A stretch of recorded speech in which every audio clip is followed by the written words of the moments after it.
নূর কিচেনে আপনাদের সকলকে আবারও স্বাগত জানাই।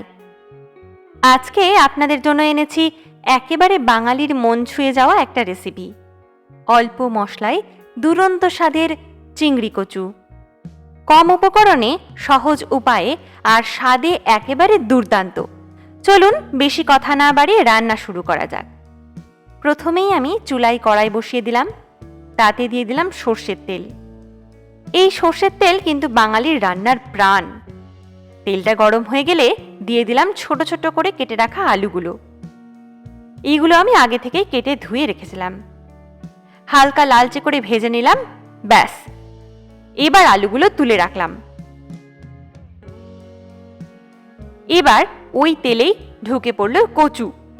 এটাও আমি ছোট ছোট টুকরো করে কেটে রেখেছিলাম। ভালো করে নেড়ে চেড়ে ভেজে নিলাম।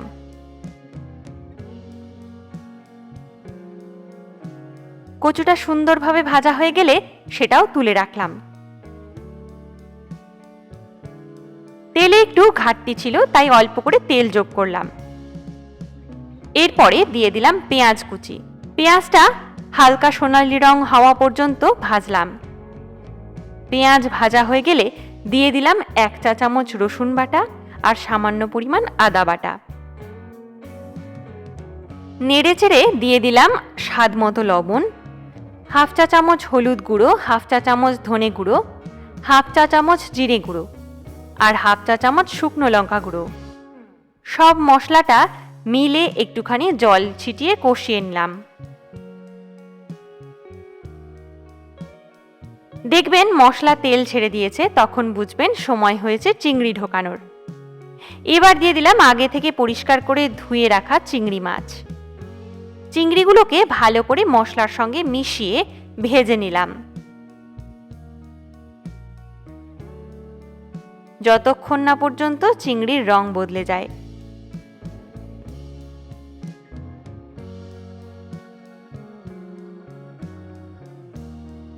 এইবার ঢুকলো আগে থেকে ভেজে রাখা আলু আর কচু। সব উপকরণকে একসঙ্গে ভালো করে কষে নিলাম।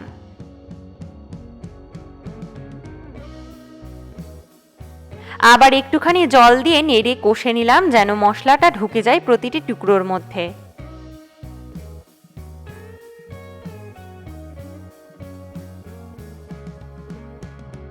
কষা হয়ে গেলে দিয়ে দিলাম প্রায় 2 বাটি জল। ঢাকনা দিয়ে ঢেকে মাঝারি আঁচে রান্না হতে দিলাম। সিদ্ধ হয়ে গেলে ওপরে ছড়িয়ে দিলাম 1/2 চা চামচ ভাজা জিরে গুঁড়ো। এই জিরে গুঁড়োটা কিন্তু স্বাদে আলাদা একটা ঘ্রাণ আনবে। আমার রান্না একেবারে প্রস্তুত। এবারে গরম গরম ভাতের সঙ্গে পরিবেশন করলাম এই দুর্দান্ত চিংড়ি কচু। স্বাদ এমন যেন একবার খেলে বারবার চাইবে। ভিডিওটি ভালো লাগলে অবশ্যই লাইক, কমেন্ট, শেয়ার করে দেবেন।